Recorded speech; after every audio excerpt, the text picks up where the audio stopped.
Welcome to All Gen Gamers, a podcast for people in video games of all generations. Starring Pete Dorr, Happy Console Gamer, Gamester81, and Jason Heine.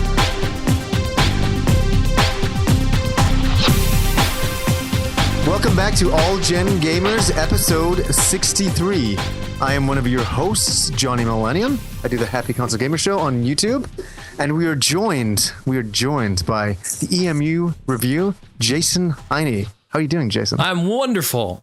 Thanks for asking. Wow, you're pretty happy. I know.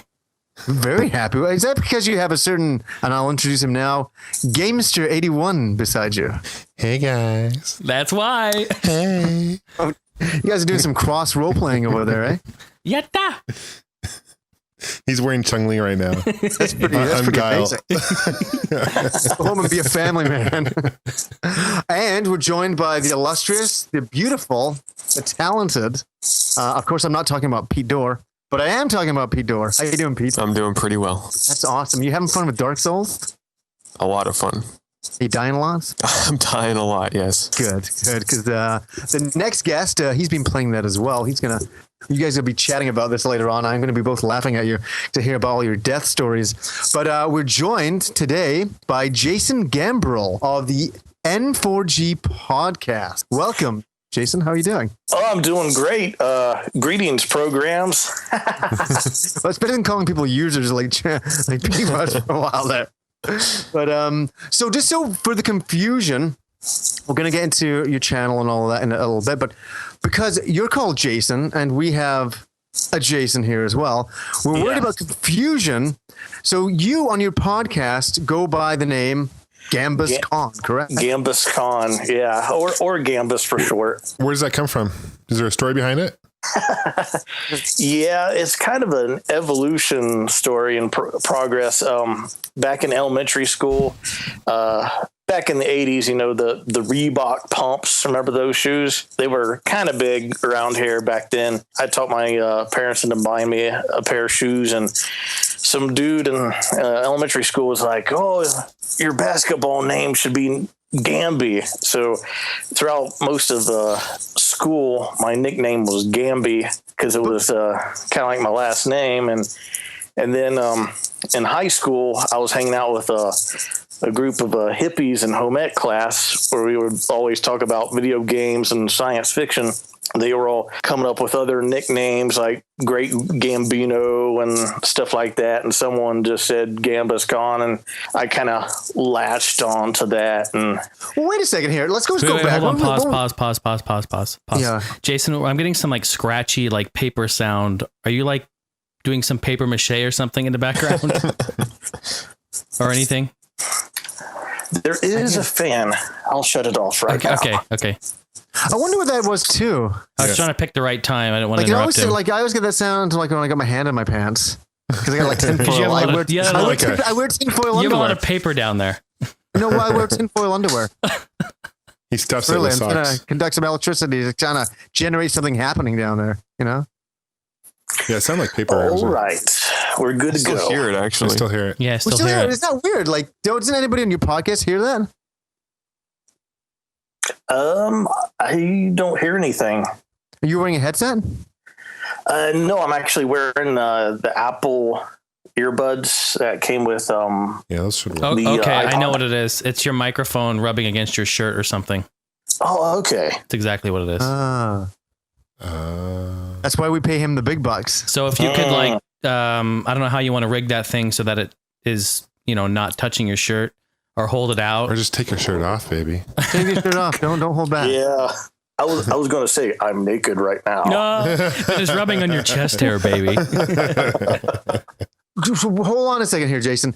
What was that to do with the shoes? I have no idea. I mean, what the hell? They were the big thing at the time, the Reebok pumps, Yeah. And what does that have to do with the name Gambus? Well, in high school, later they were like, they were trying to come up with other nicknames for me because everybody called me Gamby. Hardly anybody even knew my name was Jason in high school. They're like, "Oh, that's Gamby." So I was hanging out with group of other dudes, and we were talking, and they were like, "Yeah, other name, Great Gambino," and then someone said GambusKahn, and I was like, I kind of like that one. So you kind of held on to that one. That's funny how nicknames kind of start. So here's the chance, like, you can tell us about the N4G podcast, and you've been doing this for a while, haven't you? Yeah. Geez, time flies. I mean, I'll put it to you this way. When we first started, we were speculating about what the Nintendo Wii was going to be like when it would come out. And I was one of the more optimistic of our crew. Even though it's a good system for what it is, I just wish that I just wish that Project Rainfall would have done something. I really want to play Xenoblade and The Last Story. Yeah. I love RPGs. That's probably my favorite genre. Yeah. Is role playing games. Jason and John are secretly cringing, like, "Oh God, here We've we already go left. again." We're actually playing Hydro Thunder right now. Yeah, they're doing their Chung-Li We're role playing. continuing our Street Fighter little role playing going on. So Jason, take us back to what is this podcast about, and what is the website about? We're the official podcast for the N4G website, which is basically a news conglomerate website that pretty much takes stories, or other websites submit stories to N4G, and then N4G kind of as a mutual advertising for other websites. It's a really big website. It's grew over the years. I'm pretty sure that it was bought by Future Publishing, which is the same publishing company that did like the Dark Souls strategy guide too. Yeah. Yes. But other than that, I also do the occasional video game review on my friend. His name's Ken McCowan. We've known each other since high school, and we basically, like in the late 90s, started a website called ZTGameDomain.com. It stands for Zero Tolerance GameDomain.com. And that's the name that he goes by on the podcast because he's the main host of the N4G podcast. So it's a little bit complicated between N4G and ZT Game Domain. So it's kind of like I'm kind of a part of both websites at the same time. And it's been going for about 4 or 5 years, or is that right? The podcast has about 4 or 5 years. Wow. Yeah, long time. How many episodes is that you guys are at? I think we're past. Geez, I'm terrible at this. I think we're past 200. Yeah. I think you're up to 280-ish. I think. Really? I think so. Yeah. Wow. Time flies when you're having fun. Let us tell you about it. Yeah. Sweet. Thing is, yeah, we don't really. We don't really announce like the episode. It's usually just like on iTunes that it says the episode number. Mm-hmm. So I usually don't listen to our material. I just flow with it and don't worry, that's all we do around here too. So how many hosts do you have on this podcast, Jason? Well, we have 4 original hosts: Zero Tolerance, myself, Killer Wolverine, and the Wombat. And recently we actually have a couple other hosts that also join us. John Whitehouse, who is a guy in the UK, and a guy named Matt Futter, who is a really good game reviewer. He does really good work, and he pumps out the reviews like there's nobody's business. But so there's like 6 of us now. So if any of us calls in sick or has something going on, there's still usually a show because there's so many hosts nowadays. That'd be intense because we have 4 and then usually a 5th person. I can imagine 6 or 7. Could you imagine something like that? That'd be possible. It gets chaotic sometimes. I'll say that. Sounds like a nightmare to edit. I was just gonna say, it probably sounds like the first 10 episodes that we did on. Hey, shut up, Gamester, let me talk. Yeah, we cut each other off. Do you do it weekly or? Yes. Cool. Sounds good. Yeah, we started the show bi-weekly when we first began. After about the first several months, then it became a weekly show. Well, sounds good. You have to check it out. So it's safe to say you were bi before and now you're not? Yeah. This is where we insert to look at this guy. Look at this guy. What happens if you guys don't put out an episode? Does anybody come hunting you? Sometimes there's a few listeners that we have that pretty vocal. I'll just say it. I'll just put it that way. Yeah, we got fans are intense, like huge tents. Actually, in huge tents. no, Pete, tell us a story. What happened last week? Because we're learning about our hardcore fans now as well. Yeah, because Pete posted our episode. Usually Pete posts the episodes and Jason gets the emails.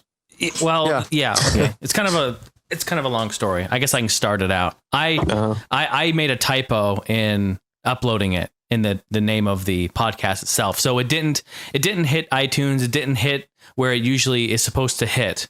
And so I had to correct it, and I took a little extra long to get to it. It was, I think, the night of, I don't remember exactly, the night of Wednesday, maybe, Pete, I don't remember. I fixed it, and then I sent a PM to Pete, and then Pete, you can take it from there. Yeah. So usually what I do is I just copy and paste, which for those that don't know, the podcast went up like 2 days late last week. But usually when Jason posts it, like we just copy and paste the same URL, like All Gen Gamers episode, blah, blah, blah, .mp3.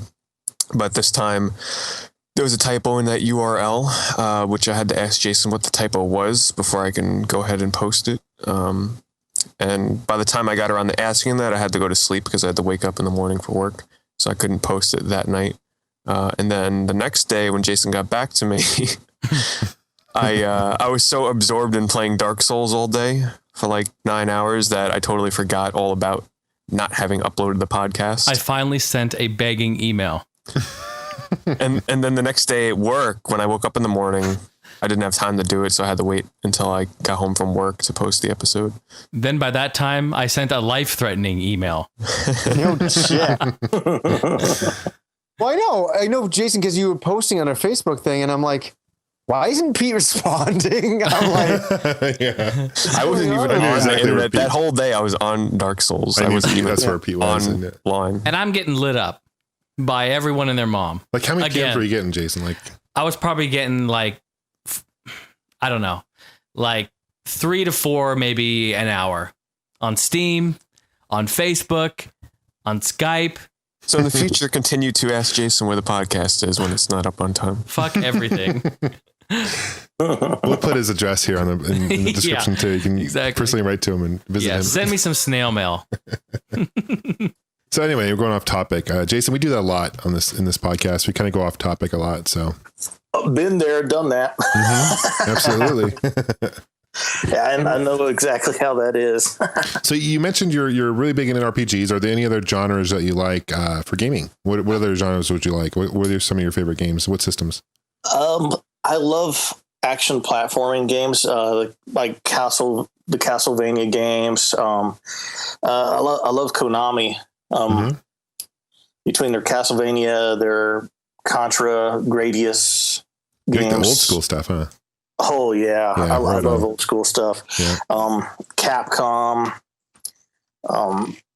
Square. Well, old school Square. Squaresoft. Yeah, Squaresoft. What are you saying? You don't find like Final Fantasy 13? Is that what you're saying? Final Fantasy 13. That's what I said. Don't worry about it. It's a beautiful looking game. I won't take that away from it. It's a beautiful looking game, and it's got a fantastic battle system. But in terms of the story and the characters, I mean, the characters are all right, but the overall story and the world, I just think that there's a better way to introduce something like that to the audience than to just I know they were trying to do the Star Wars approach by basically throwing the audience into the middle of this big giant epic conflict, but because there's just so much terminology in Final Fantasy 13, I think that they should have just worked really hard at a better way to introduce this world to the viewer than what they did, because it kind of just seemed like it was, let's just throw a whole bunch of words, at the audience and make them like learn what it means, instead of like the discovery through the actual like narrative, I agree with you on that. I thought, when all the terms and the different groups within the game, I was like, well, who are all these people? What's going on? It gets very confusing unless you have to, and this is what I tell people, you have to, every time they update your book with like the terminology, you have to open that shit up every time and read that's what you have to do. Or else you're going to get lost, because you'll confuse the falsy and the lacy and the halsey and the pacey and all that shit. And you know what it could be? It's just a stupid storyline. How about that? Nobody's ever said that. Maybe it's just convoluted mess. A real convoluted mess. Or maybe it's the work of absolute genius and I'm not smart enough to understand it. Is Final Fantasy 13 2 supposed to just carry the story further, or what's the deal with that? Evidently. Yeah. It's continuing the storyline, the shitty storyline, apparently. Great. Completely different. Awesome. Yeah. I'd be in line for that shit. No, I almost picked it up today, actually. I was over at one of Jason's favorite places, GameStop, this afternoon. And they said it new for like $30. It isn't too bad, but it's dropped in price quite a bit. The value has, but I held off. I'm waiting for the new Batman. Oh, yes. Yep. New Batman is going to be sweet. New Batman might have to wait if I'm still playing Dark Souls. Fuck that. Dark Souls is awesome. Tell us about Dark Souls, both of you guys, because I know Gambus is playing it, and Pete. Where are you up to in it right now? I'm literally probably about within the first 2 hours of the game, so I'm still toward the beginning. Are you past the tutorial yet? Do you know? Yes. Okay, so you've made it to like the first official bonfire and everything. Yes. Now, yeah, because that's where the game starts getting hard. Have you progressed past that at all, or right up to that point? Progressing in that game is kind of I progressed a few times and then got killed a few times, several times. You gotta make sure you go in the right way. Don't go the way with the skeletons. Make sure you're going up the side of the cliff with the rock staircase. So it sounds like in this game you can progress and you can digress, kind of like go backwards or what? It's kind of hard. You kind of can, actually, because if you advance and then you die, you lose all your experience and money, so to say, unless and then you have to that's you have to retract all the. Well, that's how it was in Demon Souls, and I love it. So wow, you got to try and make it back to your dead body to get all your stuff back. Essentially, it's like EverQuest. Basically, like every time you defeat an enemy, it gives you souls, and the souls basically act as the currency for the entire game, including actually using it to level up your character. Yeah, you use it to level up your character, to buy stuff, to enhance your weapons, everything. So it's sort of like your all-in-one currency. There's no money in this game per se. I guess it is the money, but it's also your experience points. And you can lose it at any given moment. That's why if you defeat a boss and you get like a ton of experience, or souls, I should say, you usually try and get back safely before you advance and die. But I've been playing Dark Souls nonstop for the most part.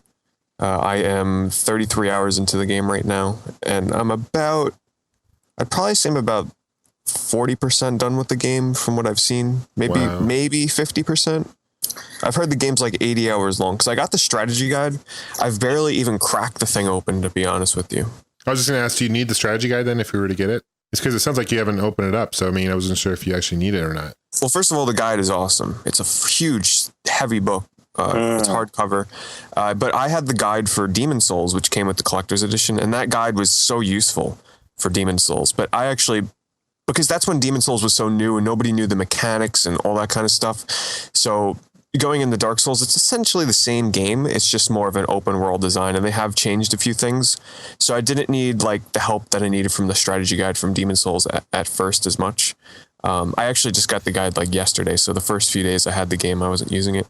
I would actually recommend not playing this game with a walkthrough at all, because half the fun is the element of surprise, not knowing what the boss is going to be like, not knowing what the next area is going to be like, not knowing what enemies are coming up behind the corner. That is what's fun about this game. And you're supposed to die. If you're trying to play through this game and not die, you're missing the point, essentially. No matter how skilled you are, you're gonna die. But doesn't that get, this is the whole thing that got me with the first game. Everybody recommended it to me, and I played it, and it just wasn't my thing. It just wasn't my type of game. Because I was getting frustrated. I would get killed, and then, I'd be smashing the controller down. No, but I'd be getting killed, and I'd be like, damn, like I kind of suck at this game type of thing. It was frustrating. I became very frustrated by it. That's the beauty of this series, is that you learn from your mistakes, and you have to keep trying and trying again. And then when you finally do overcome that tough boss or that tough area, you really feel a sense of accomplishment. I just love these kind of games where you always feel like, your life is always on the line, because it's so easy to die. Like I might have a weapon that can kill enemies fairly fast, but they can still kill me if I put my guard down for a second and they demolish me. And then I lose like an hour or two of progress. See, that pissed me off. Losing an hour or two of progress. Oh God! Did I talk? I forget. Did I talk about Dark Souls last podcast? A little bit. You were excited about it. I think you talked. You just hyped up for it. I don't remember you talking. I think about it just came out, hadn't it? Yeah. I mean, when we were talking last, I think it just came out. You just played a little bit of it. Just a little bit of it. Okay. I thought. Wait. I don't think you even touched it. No. I think I was because the first 2 days I had the game, I played it for like 17 hours. No, you haven't talked about it. Okay. So there was this one part in the game where I literally, like, the game starts off tough. Once you get past the tutorial, like, the enemies that you face are so much harder than the ones in Demon Souls, where if you remember, like, the blue-eyed knights from Demon Souls, that's what a lot of the regular normal enemies are like in the starting area of this game. So in other words, they're hard. Yeah. But I got stuck on this one part, and people that have played the game, you'll know exactly where I'm talking about. There's a bonfire where from that bonfire, you pass underneath the bridge with the dragon that's sitting on top.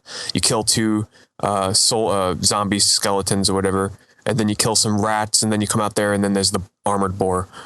Well, trying to go from that one bonfire, getting past all that shit to the next bonfire, I was stuck there for about 3 or 4 hours, dying over and over and over, mainly because I was using a shield and a sword. When I found my shield and a spear, it was so much better because I can block and attack at the same time. But with a sword, you leave yourself open to attacks. These fucking rats, 2 hits, they'd poison you, and poison in this game, if you get poisoned, it lasts for like 3 minutes and you're going to die. So I essentially, if I get poisoned, I have to kill myself. And then when I finally get past them, I got to deal with like this armored boar and like 6 or 7 skeleton guys. You get past that, then you go on to like these advanced type enemies that like can parry you, and they're really freaking hard to kill. So needless to say, I was stuck there for a very long time, and very few games make me curse out loud. And this is one of the ones that I was fucking cursing. I was getting pissed. But what were you saying? What were you actually saying? You get killed. What would you actually say? Fuck this shit. That's what I was saying. Fuck this shit. Fucking rats. Goddamn bullshit. That's what it was. But I finally made it to the next bonfire, and then all that trial and error was finally worth it, you know?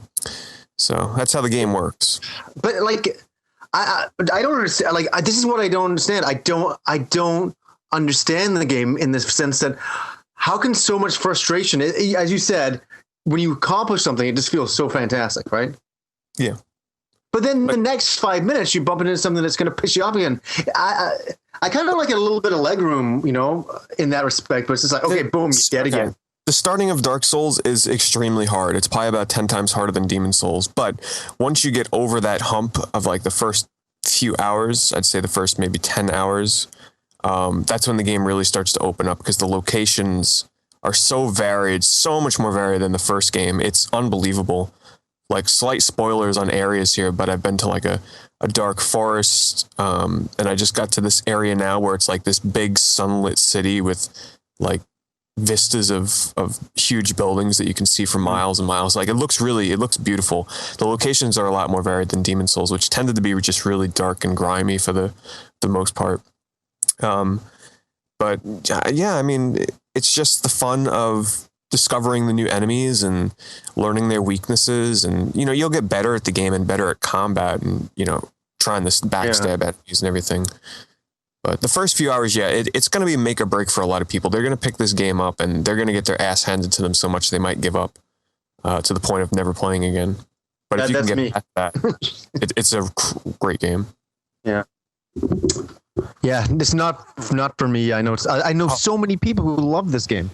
And the online, Johnny, I know you didn't really play Demon Souls online, which I wouldn't even bother playing that online now because you'll get your ass kicked by Japanese players. But the 360, if you're playing this game, you have to play online, because one of the cool things and one of the crazy things is one of the staples of this series is being able to invade other players' games.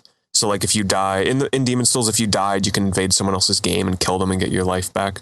In this game, you can invade people, not in the same mechanic of like getting your life back or whatever.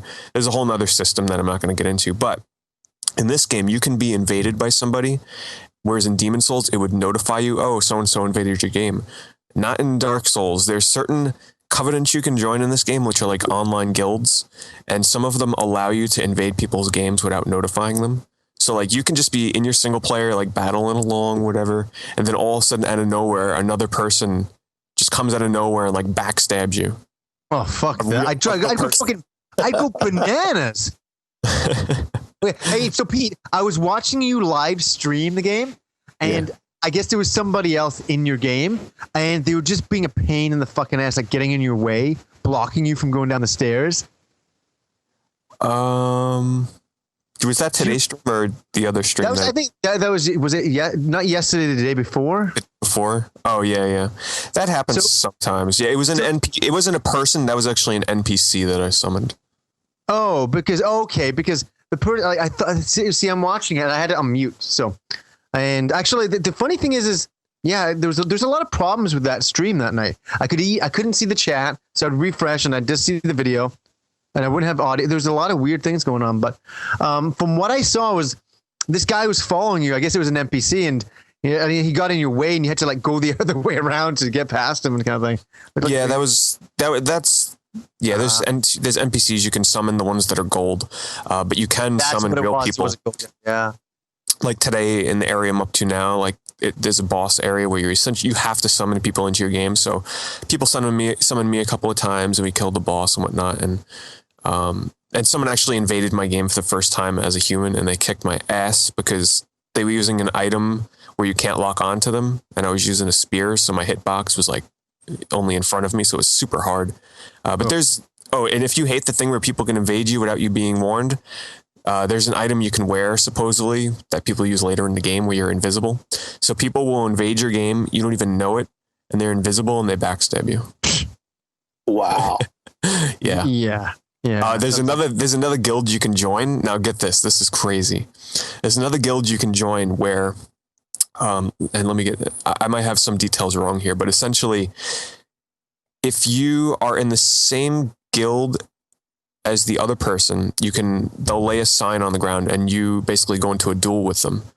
And whoever wins the fight gets an item that when you use this item, it will place more enemies and tougher enemies into somebody's game world. Oh, God. And in order for that person to break that curse and get rid of those tough enemies and shit and get them out of their game, they have to invade your world and kill you. And then the curse will be gone from their game. So what's the benefit of people killing you? They take your souls? There's all different factions you can join that have all different benefits to invading people's games. Like, there's one guild where people like me, where I committed a sin, I left my covenant and I killed somebody. I basically sinned and I've been placed in the book of the guilty.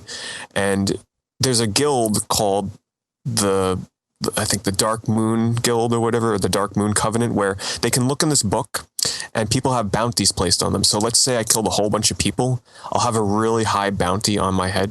So people will be constantly invading my game trying to kill me to get the bounty because of all the sin of all the people that I killed. Wow. The guild that I joined, and the first person I ever killed in PvP, I joined the Forest Hunter Guild, which is essentially, there's an area in the game, the forest, where if a human wanders into the forest, I'm the protector of the forest. So if a human wanders into the forest, no matter where I am in my game, I can be in the middle of a boss fight. If I wear this ring, it'll automatically summon me to the forest to kill this person. And then when I kill them, I'm summoned right back to where I was. So there's all different kinds of like PvP aspects to it. And it's something else. But yes, there's all different kinds of benefits to PvP. You get people's souls, you get items to rank up weapon, like you get items to rank up within the Covenant / guild. And then when you rank up, you get like super powerful items and such. Like the one I'm in right now, when I rank up enough, I'll get the fog ring, which people can't lock onto me in PvP. So all different kinds of benefits. Essentially, what I'm trying to say is, if you can play Dark Souls online, try and do it. The only problem is the online fucking sucks compared to Demon Souls because it's not on one huge server. It's on a peer-to-peer system, which essentially means there's a whole bunch of little different mini servers. So when you sign on, you're only... Essentially, there's like an invisible community when you play Dark Souls online. You'll see people's messages and you can see people's summon signs they place down. Whereas in Demon Souls, like I could say, hey, Johnny, put your soul sign down over here and I can summon you into my game in, world 1-2 or something. And you go do it in the corner and I summon you into my game. You can't do that in Dark Souls because you can be on a different server than I'm on. So the problem with this is it pairs you only with people around your level. So unless you're in a certain area where you just so happen to be in a server where somebody placed down a soul sign around your level to summon them, what I'm trying to say is it's a lot harder to actually summon people into your game and to get summoned. Very few people actually rate messages that people leave on the ground because you can leave messages to help people or like say, oh, danger ahead or trap ahead or watch your right. And people would rate that up, say, oh, thanks for the help or whatnot. There's like no ratings because the servers suck in this game. And I actually very rarely ever get summoned or very rarely ever see summon signs, which is actually really disappointing because in Demon Souls, you never had a problem with that. Are you playing on PC? No, this is only on 360 and PS3. I have the 360 version and people ask me why, because yes, the community is bigger on the PS3 version, but because of the peer-to-peer servers, it doesn't matter because you're only going to be paired with a certain amount of people at a time. Plus, the PS3 version shares its servers with the Japanese players, and we all, hell no, we don't want to be paired with that. So I got it. Here, I'm fascinated about this. You're already saying, oh, don't play, Demon Souls. The Japanese players will rape you. But what's going on with the Japanese players in this game? What's going on with that? Well, I mean, they're crazy with Demon Souls. Like they had a head start first of all, but they're the ones that are super, super committed, to getting the crazy armor. So if I bought this on PS3 and I was playing right now, like for instance, here's an example: the guild that I joined, the Forest Hunter Guild, right? The Japanese players are camping the spawn area. Like let's say, okay, someone entered the forest, they're summoning me into the forest to kill them.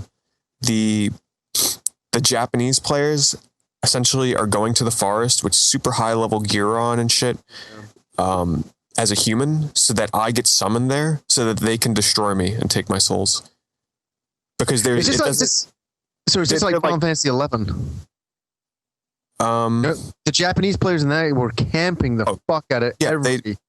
Well, they're doing this just to grief the Americans in the PS3 version.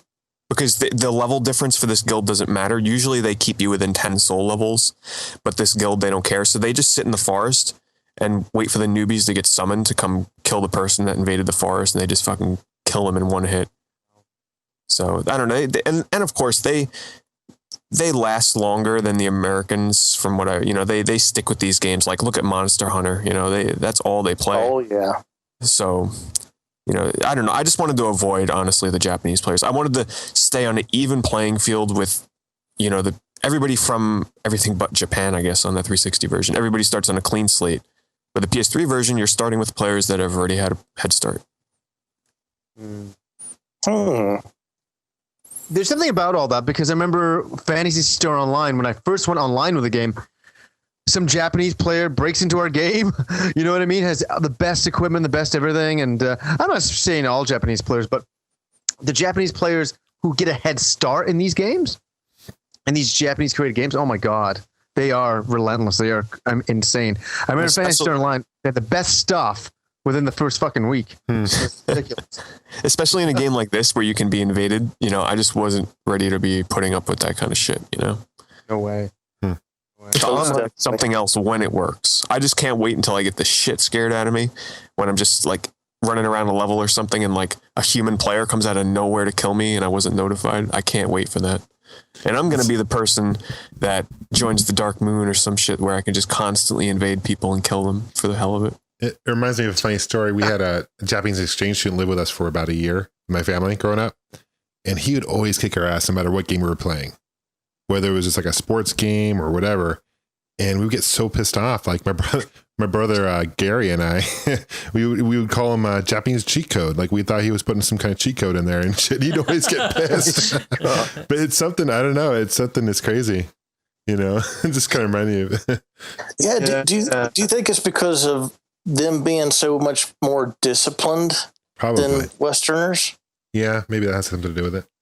Like maybe they always, I mean, we don't want to stereotype here, you know, nothing like that, but maybe because they have that feeling of they have to, in their country, like they always strive for, you know, high education and feel like within these games that if they don't have the best armor and the best stats that, you know, they're inferior and they can't stand that. What did you think of the players in Final Fantasy 11, Pete?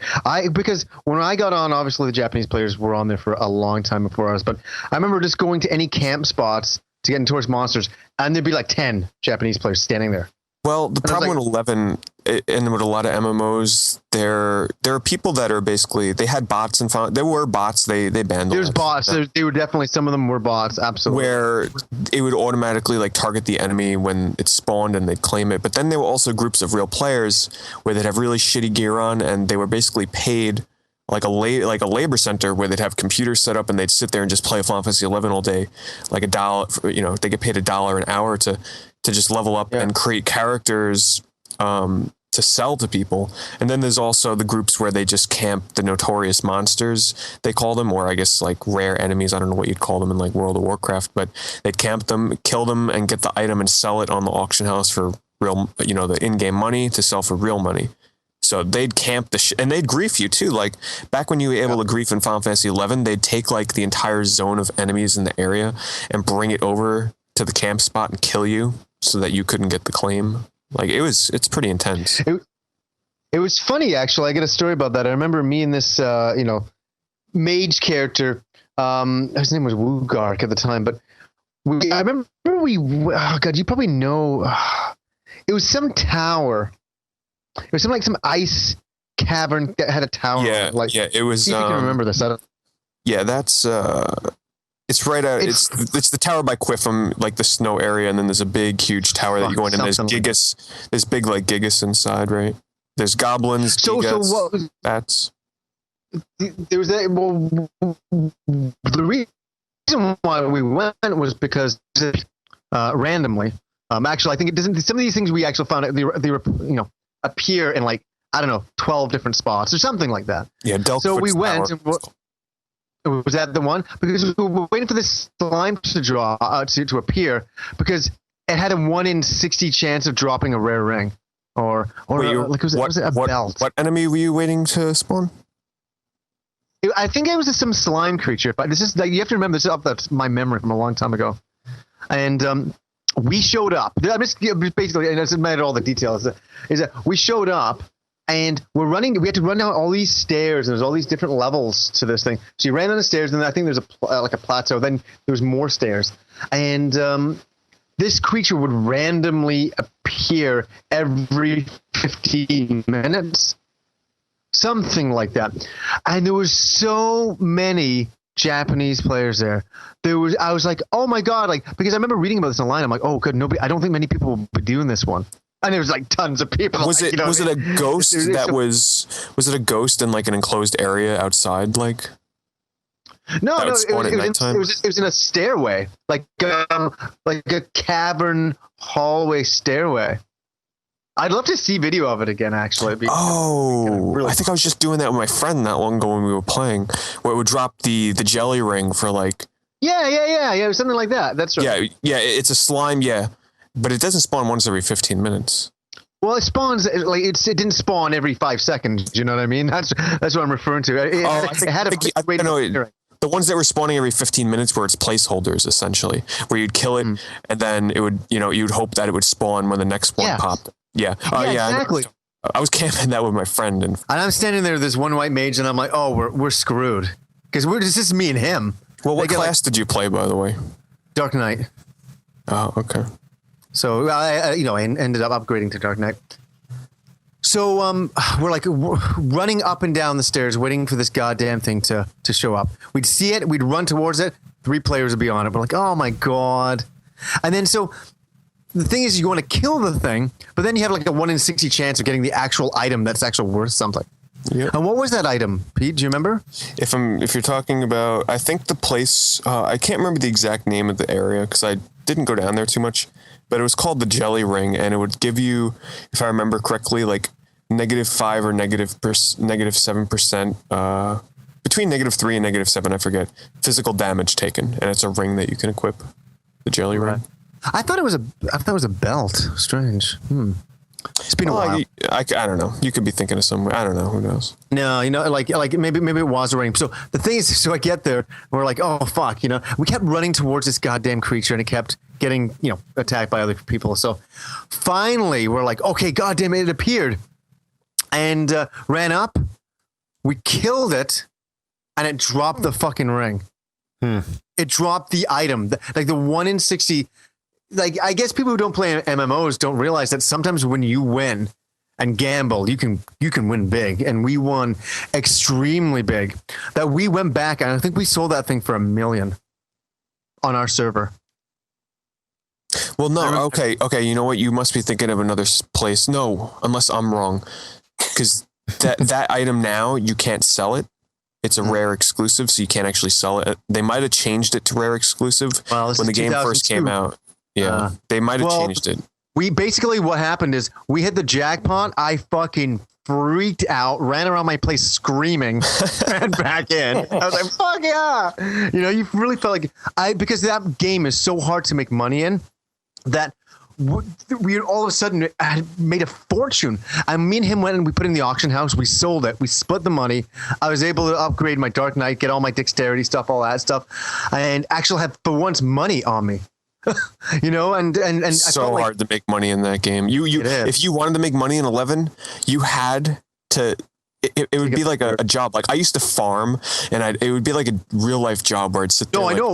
Digging in the fucking dirt, getting like leather and selling it and crafting. Oh my fucking god! It was insane. And then when you do get that one big payout, like you said, you feel so good. Like it feels amazing. Yeah, and you're running around, and you feel like you're wearing your best armor, your best everything. Well, the stuff that you don't have to find, but and that's what's so addictive about MMOs. People that never played them like that is the addiction factor. That's getting that next piece of armor that you work so hard for. I know it's ridiculous. And Pete, when I quit that game, giving away all my stuff, I'm like, here you go. Here's my helm. Here's this. It felt artificial armor it was called. Oh my god, I almost forgot about that. Giving away all that stuff. Wait, you couldn't give away the artifact armor. So no, you can give away that. No, that's right. You couldn't give away that shit. But giving away all the stuff that you'd work so hard for, all the money, actually, I wasn't referring to the artificial armor. Is that like the best paladin armor that you could get in that game? And you look fucking awesome when you have that stuff. Oh, that was the stuff I gave away. Yeah, that's what I was thinking about. That was so you got to around level 50. Yeah. So it was good stuff, but anyway, sorry to go on a tangent, but yeah, I know that's fucking. Where were we? The other day, my wife and myself went to the Goodwill, and I picked up a Sega Genesis with Sega CD combo for $8. It's amazing. Oh shit! And that was a Model 1 or Model 2? Model 1, the original Genesis with the original Sega CD. Now that's one with the tray that slides out, right? Yeah. Yeah. It's hard to find, and actually it breaks quite a bit. I'm curious to see if yours works because the tray tends to stop working on it. Mm-hmm. It's a common thing on it. That's awesome, man. $8. Did it come with any games or controllers or anything? Just one controller, no game. But I was like, right when I saw it, I immediately was like, I need this. I got to get it. Okay, so here's my question, because this will determine a lot about the Goodwill that you just shopped at. Was it in the glass cabinet or was it on the shelf out in the wild? It was on a shelf. Okay. You need to hit up that Goodwill all the time then, because that obviously shows that the people don't know what they have and what they sell. I've been to some Goodwills where they know what they have and they put all that stuff in the glass cabinets. They don't let anyone just, fondle it. You know what I mean? Like when they put them out on the shelf, they're like, yeah, whatever, it's here, it's whatever. I mean, a lot of Goodwills put like jewelry and all kinds of like weird stuff in the glass cabinets, but usually that's in a glass cabinet. You can't get to it usually. That's awesome, man. So that's great. Yeah, thanks. And recently, my brother came into possession of I think it's Atari. I want to say it's either 4,000 or 8,000 computer system. There's a 400 and 800 series. I think it might have been the 800, and he went ahead and gave it to me. It's in a really huge box, but it's not in the original box. Is it the keyboard? Are they like the actual like keyboard with the what we see today? You push, or are they like the membrane kind of keyboard where you just? It's actual keys. Okay, that's the 800, and it's kind of brown, light brown. Yeah, and it's big, kind of bulky, and it had a metal cartridge in it. Well, there's a slot that's where the cartridges go in the programs. There's kind of a metal area. Yeah. That's awesome, man. Kudos. There's so many good games for that too. If you've ever played like the Atari 5200, the graphics are pretty equivalent to the 5200. Oh, okay. So it's a good computer. Yeah, just don't plan on doing like a resume or something on it. Right. Don't do your resume on it. Real work. Don't do your taxes and shit on it. Right. Just but games are all gaming. Right. Yeah. That's awesome. Yeah. I love those vintage computers. I mean, I've said before, and I'll say it again, but the Commodore 64 is probably my first and foremost favorite. But those Atari ones are classic too. And I grew up with an Apple IIc back in the day. Yeah. The dot matrix printer and playing Oregon Trail. Oh, hell yeah. Oh yeah. Yeah. So awesome. Yeah. Good find. Definitely. Thank you. I got something I got to bring up with Pete. He's going to find this very, very entertaining. Now, I mentioned this when we came back from PAX that me and Pete are walking around and I thought I saw Victor Ireland. Remember that, Pete? Yeah. Now, for anybody who doesn't know Victor Ireland, he used to run Working Designs. And this is the trippiest thing, Pete. You're going to... No, but just really recap the story real fast where we had someone with us and we're like, pull your phone, search Victor Ireland and get a picture up and see if it's him. And we swear on our grave that we searched and we brought up the picture and it looked just like this guy we were stalking. Okay, this is going to trip you out, Pete. This is trippy. Okay, so we're walking. I'll recap for everybody. We're walking around, and I saw this guy earlier, and I said, I really think that's Victor Ireland. And I'm like, yeah. And as we said, can we look at the picture on the phone? We look at the phone, we're like, that's him. Like, that's it. Now, granted, our phones are small. Okay, this is, we're very bad at seeing here. We all need glasses or something, but we're looking and we're like, that looks like him. So I'm the brave guy. I go up. I said, don't worry, guys. I'll go talk to him. And I remember this. I went up. Yeah, and I did Zach, and I went up and I said, hey, I said, Victor? And he's like, no. He's like, my name is so-and-so. And I'm like, and his girlfriend looks at me and I'm like, oh. I said, I apologize. And I really didn't give a shit getting it wrong, you know what I mean? I knew there might be a possibility of it. But here's where the story gets a lot more fun, is that, okay, so I walked away and we talked about it and we laughed about it. That was the end of that story, correct? Yep. No, it's not. Last night, I'm on, as you guys know, I'm into D&D and stuff like that and all that stuff. And there's have you ever heard, Pete, of another RPG called Pathfinder? Oh, I've heard of that. Yeah. Yeah, it's basically the guys who they were working. I want to get this right. They used to work with the Dungeons and Dragons crew, but they decided to kind of split and make their own game because they didn't like the direction it was going in, and they had their own ideas. So they have a company called Paizo, and they created another game called Pathfinder. It's a huge book for the rule book and all that stuff. But this is weird. So a couple of years ago, I'd become interested in Pathfinder, and I'd watch some videos of the Pathfinder launch release. And guess who fucking it was who runs the company? That fucking guy. Really? His name is Jason Bullman. And he runs Pathfinder. He actually, for Paizo. And he's the big head up guy of that. Wait, this is the guy you came up to? Yeah. The lookalike? So, yeah, I thought it was so. Okay, I have a double weird thing going on. Is that I knew he looked familiar, and I was searching my mind. My mind's like go through all the fucking fanboy bullshit I can of different people and things, and I'm like, Victor Island. So and I'm like, it must be Victor Island. My brain said so. He's not a doppelganger. He's actually like, he doesn't look like anyone. You just confuse him for someone else. So the thing is my mind, I recognized this guy. So I knew when I saw him, I recognized him, and I thought, oh, it must be.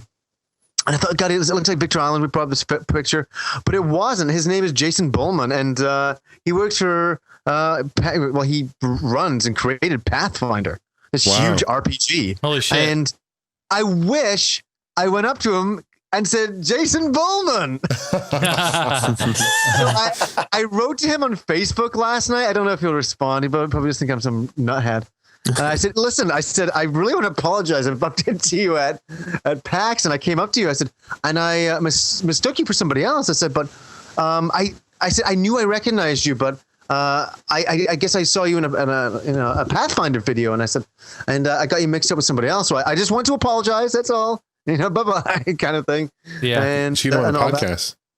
Oh, yeah. He's going to come on here. Well, you never know, actually. You never know. But he's more of a pen and paper RPG guy. And Jason would be fucking sleeping during that. He's playing motocross right now, actually. Oh, look at that. Literally, shit. he is. I bet he is. An asshole. Hey, Johnny. What do you think of the, what is it? The 4th edition of D&D? I like it. You like it? Yes, very much. Sweet. Because I bought some of the 4th edition books, and I also own a couple of the Pathfinder books as well, which I guess is part of the 3.5 version or something. It's an extension of the 5 from what I understand. Yeah. Yeah. And, the funny thing is I remember when 4th edition first came out, and there were so many people like hate videos on YouTube going, fuck 4th edition, 3.5 forever, man. And yeah. And so here's me. This may sound unusual, but I was gonna say I'll save all this for my D&D episode that I really want to do. But so I kind of came into it. I was like, is 4th edition going to be bad? Because I really want to get back into D&D. It's been so many years. Is it really? And I bought the Dungeon Master's Guide, the Player's Guide, and the Monster Manual, and I read them all, and I was like, this is good stuff. I don't see what the problem is. I thought if anybody had played the old versions of Dungeons and Dragons, this was way good. Now granted, I never played 3.5, but the fucking guys were like ranting and raving that 4th edition was the shit of all RPGs, and stay away from it. Just keep with 3.5 and wait for Pathfinder. So I'm an open-minded person. I went and bought Pathfinder. I started to read that. It's a huge fucking book. And I liked it. I thought the pictures were great. Because to be honest with you, at that point I was already playing 4th edition, and me and my friends were loving it. We were loving it. There was nothing wrong. And maybe granted we didn't play 3.5, so we weren't spoiled. Maybe 3.5 is so unbelievable that once you play it, you can't play anything else. I don't know, but all I know is that we played 4th edition, good times. So there's a lot of controversy with that. 3.5. When did it come out, Johnny? When did what come out? 4th edition. 4th edition came out 3 years and 3 months ago. And the only reason why I know it like that is because I quit smoking, and 2 weeks later or so, the books came out, and I was like, sweet, Dungeons and Dragons. I quit smoking. I'm going to get back into that, and that's why I have to go that so fast. I need something to do with my spare time. You know, Yep. so Excellent. Did you play, Jason, a lot? Well, here's the thing. I played it in high school. I was a part of a D&D group, and absolutely loved it. And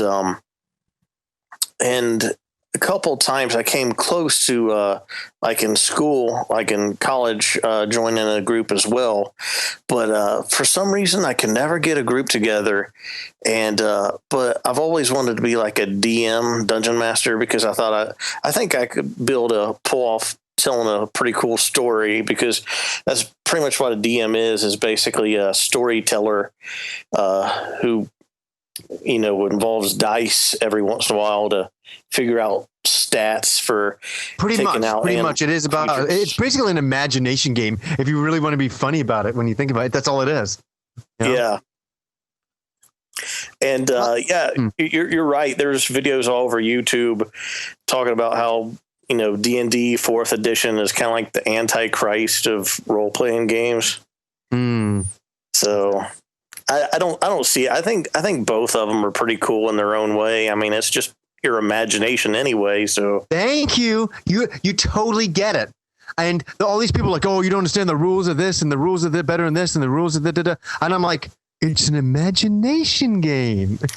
Say it again, kids. It's an imagination game. Like I can understand, fighting engines are different in one and the other, and blah blah blah blah. But it's an imagination game. You know, exactly. It's a story that you're doing. To be honest with you, what I like about Dungeons and Dragons is it's about the story, as you just said. That's what it's all about. And the rules to do combat, that's the stuff that you kind of have to do to, you know, make the players interact and do something within that world. I realize that, but still, it's an imagination game. You can just say, no, the dragon mysteriously disappears. Like you can say anything you want to say. You can do anything you want to do with it. I don't like to argue over stuff like that. Yeah. I don't. Yes. Yeah. I prefer double D's rather than D&D personally, but that's just my personal preference, but that's cool. No, I hear what you're saying. How long has Dungeons and Dragons been around, Johnny? It's like since the 70s? Oh, God. Or earlier? Since the 70s, yeah. 70s, yeah. It's been around for a long time. I know a whole bunch of my friends just... It started as like a strategy game, a military strategy game, and then they decided to put the whole medieval spin on it, which they copied from Lord of the Rings, and created this new thing called Dungeons and Dragons, and I think it did extremely well, and you know, obviously it did. I think it did a lot better in the 80s than it does now. Yeah. I'm not sure. Obviously, I'm sure Wizard of the Coast won't tell us actually how well Dungeons and Dragons is doing. I'm sure it does well for them, but not like it used to. Yeah. Because it's video games now. Back in the 70s, early 80s, even all of 80s, video games weren't as huge as what they've become now. Right. You still needed other things to do rather than play your NES. There's like, okay, I've had fun doing that, but what else can I do? It's like, well, what else is there? I guess so. See a movie, Dungeons and Dragons. There wasn't a lot of media back then. There wasn't a ton load. That's true. But look at it now. Don't you guys agree that we live in such a time where there's so much media? It's overwhelming. I agree. But then you look at Magic. I mean, Magic is still very popular. Very popular. And that's, although they've come online now with like with those Pokemon playing cards, whatever's online now. But damn right. Speaking of Lord of the Rings, though, it's a nice segue. I was going to ask Jason Heine here if he's been able to watch them, because I'm looking at them right now and it looks like there's dust collecting on them. They're starting to make a good centerpiece to my collection up here. I'm going to start charging late fees, dude. Dude, I'll watch them. But like I said, I watched Star Wars. Yeah, it's good. I watched Empire Strikes Back. Good. Have you seen Return of the Jedi? Not yet. Waiting. Have you seen Return of the King? No, he hasn't seen any of the Lord of the Rings, Jason. He's seen none. I know. What do you think of the trilogy, Lord of the Rings? Oh, my favorite movies of all time. Really? Thank you. There you go. Okay. I've been saying this for like 6 months now, but yeah, I mean, I'll watch them. I have intentions to watch them. When? In the year 2018? I'm going to wait a little while. Yeah, I'm going to just keep you guys on the hook. I don't want to be on the hook. When he starts charging me late fees, I'm going to get on that. So John. Yes, sir. Have you watched all your Blu-rays yet of Star Wars? I've seen the first 2 movies, episode 1, episode 2, and I'm going through the bonuses first. Nice. So I'm watching all the bonus features and all the documentaries from like the 70s and 80s. It's interesting. Oh, that'd be cool to all see. the blue screening they did, and yeah, it's interesting. Have you seen all the bonus stuff yet, John? Yeah, absolutely. Yeah, it's good stuff. I watched all of it. And all the parody stuff is pretty. They have like all the parody stuff too from. Oh yeah, SNL, it's a long watch, but good. Yeah, it's really funny. It is funny. Have you watched that Star Killers? No, I haven't. Please, when you get a spare chance, we did on the podcast. I think when you weren't there, it's my favorite documentary I've watched in the last 2 years. Okay, is it on the bonus disc? Yes. Star Killers. Okay. Yeah, Star Killers. I thought it was going to be like the making of Star Wars, like Star Killers or something, but it's not. It's not like that at all. It's I won't say what it is, but please watch it. It was one of the most entertaining watches in the last few years. But here's something. I watched episode 4 and episode 5 as well, and when it came time to show Kim Return of the Jedi, I fucking broke. I really did. I was going to put in the Blu-ray, but I couldn't. I took it in the other room, and this is, swear to God, watch the Laserdisc. Yeah, it's a good choice. Good call. Yeah, because I talked to a friend at work, and we agree that Return of the Jedi is the most changed of all of them. And I don't like the big singing bullshit in Jabba's palace. It really kills the creepiness of Jabba's palace. It is. They really did that. I haven't seen. They added the whole musical scene where like. It's terrible. It's really cheesy. Wow. It's really cheesy. Really cheesy. And I wanted her to see Anakin the way he's supposed to be at the end, and also to see the fucking Ewok song. What happened there? Yeah, I agree. So what you think? Did she like it? She loved it. And you know what's really funny? I really enjoyed it watching those movies again. I was like, this is why I love Star Wars, and I love Star Wars, and that, it's so crazy how much I love Star Wars. And yeah, hey, here's another one, John, to watch: The People versus George Lucas. Okay, that's okay. I'll watch that too. I haven't gotten around to that. It is incredible. Wow, it's everything that we were always talking about back and forth about. George Lucas this and George Lucas that, and his movies and not his. You'll really enjoy it. It's kind of like what we're all talking about all the time. So, have you seen the movie Fanboys, Johnny? Yes, I didn't like it at all. You didn't like it? I thought it was funny. What I originally heard about that movie was it was supposed to be a lot more intense and a lot more darker, and then the movie studio was very nervous about it, so they actually really made them change it, and it lost. Like I read about this on 80coolnews.com, is that it just lost its heart and soul, and it became a very generic. Kind of, and it is very generic, and that's I really had high hopes on that movie. I was watching, I'm like, okay, boy, oh boy, damn. I think there's some funny Star Wars innuendo scenes in there. It's kind of funny. I don't know. I like it. Watch it again. Maybe it was the mood I was in. I was just like, I don't like this. Yeah, I'm gonna watch it. But it's funny. It's me. Good stuff. I'll be sure to check it out, man. Star Killers. Can't wait to hear what you have to say about that. I'll watch it this week. Excellent. Yeah. Cool. What, Jason? Yes, sir. What have you been playing lately? MotorStorm Pacific Rift as of right now. I know. It's a great game. I forgot how beautiful it is. It is looking. I mean, the graphics are stunning. I'm watching it now. It looks really good. Yeah, it's definitely a good game. Yeah, so honestly, the Battlefield 3 beta ended as of yesterday, as of recording this. So, I stopped playing that. Mm-hmm. And again, I pretty much did the sum up and the wrap up in last episode. I think a very good in-depth one. So I'll keep it brief, but I'm still looking forward to that coming out. And all the other games that, God, what a busy month. It's just too much going on. I played that map with the 64 players on the final night that the beta was up. And it was fun, but to be quite honest, I actually prefer the Metro map. Maybe because I didn't quite know that large map, or maybe it was so large, I'd spawn and everybody. I tried getting in the jet planes. I had no fucking clue how to fly them. Every time I got in them, I just crashed into the ground. Yeah, it definitely takes some patience and some practice to fly those things for sure. And on a map that big too, you gotta play with people. If you're by yourself in there, it's just you're gonna run around in this big open map and not know what the hell's going on if you even see anybody.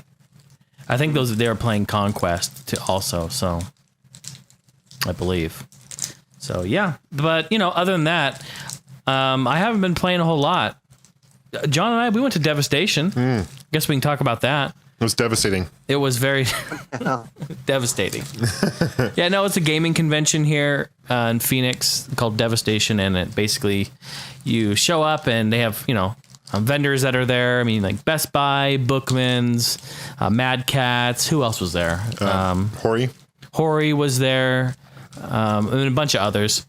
And basically, you just sign up to play whatever games you're interested in playing, and you play them and you win or lose, and they give you prizes and trophies and handouts. And like Best Buy was giving away a free TV and all sorts of stuff like that. So it was fun. It was cool. It was very chill. They actually broadcast this is really good. I'm eating fruit roll-ups right now. It's been years since I've had this. It's really good. Those are the bomb ones too. These are the good ones. Yeah, these are delicious. I don't mess around it's with been like those. years since I've had a fruit roll. Really? Oh yeah, years. Oh man. Frankenberry. Okay, bring him another one. Bring me another one. Yeah. All right. Anyway, sorry, getting sidetracked here, but so they stream on Twitch TV. Oh yeah, Twitch was there. Yeah, Justin. And I was looking at it. They have 250,000 people tuned into this over the weekend. Holy shit! From really? God knows where, right? Wow. So it's a big deal. And you sign up and they had awards and they had prizes and you can win arcade controller sticks and stuff like that. And it was really cool. They had Castle and Coasters, which is a local arcade where we live. They brought in 10 machines. Yeah, some 10 to 15 machines. Yeah, 10 to 15 machines. They had a KI machine, Killer Instinct. Yeah, excellent. And it's funny because Jason started playing that and there was literally, I got some film of it, 5 to 10 people were lined up behind Jason to play him. KI. It was awesome. It was awesome. And Did you kick people their would give asses? it. What's that? Did you kick their asses, Jason? I was ripping it up. He was tearing it up. I'm not going to lie. There were a couple of guys who were giving him a run for his money, though. For sure. No, it was great to actually find real KI players out in the wild out there. I came across two players that were, I think, right up there. Most definitely. Yeah. No, it was cool. They had a Donkey Kong machine there. They had, Mario Kart racing one. And, they had a couple pinball machines. But overall, it was a really good time. Had a good time. We hung out there Saturday. And Thursday night, they had a little dinner we got press passes. So we were media. So they invited all the media people out there and we had dinner and stuff. And it was really cool. Yeah, it was a good time.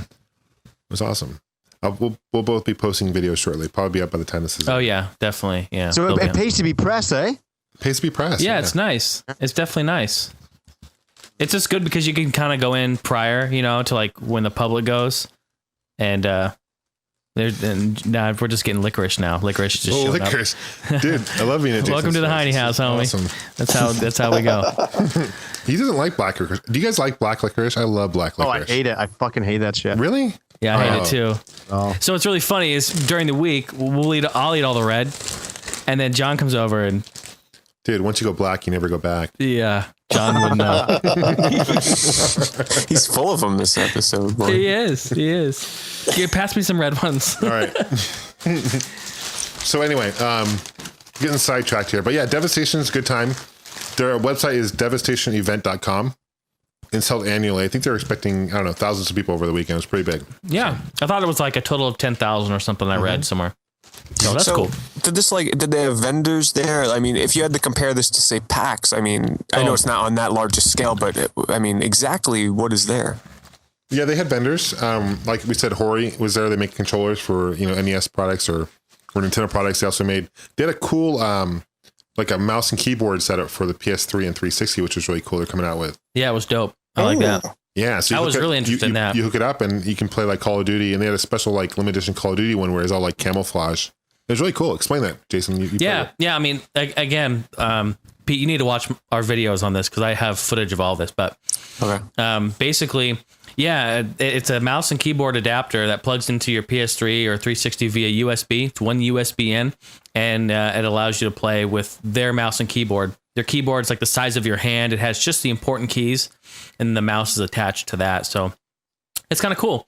But yeah, I mean, there were a lot of vendors there. I named a few of them, but I mean, they basically just had tons of tables and consoles. There's Smash Brothers Brawl. There was, Smash Brothers Melee was there. Guitar Hero, Street Fighter 4, Street Fighter 2, Street Fighter 4.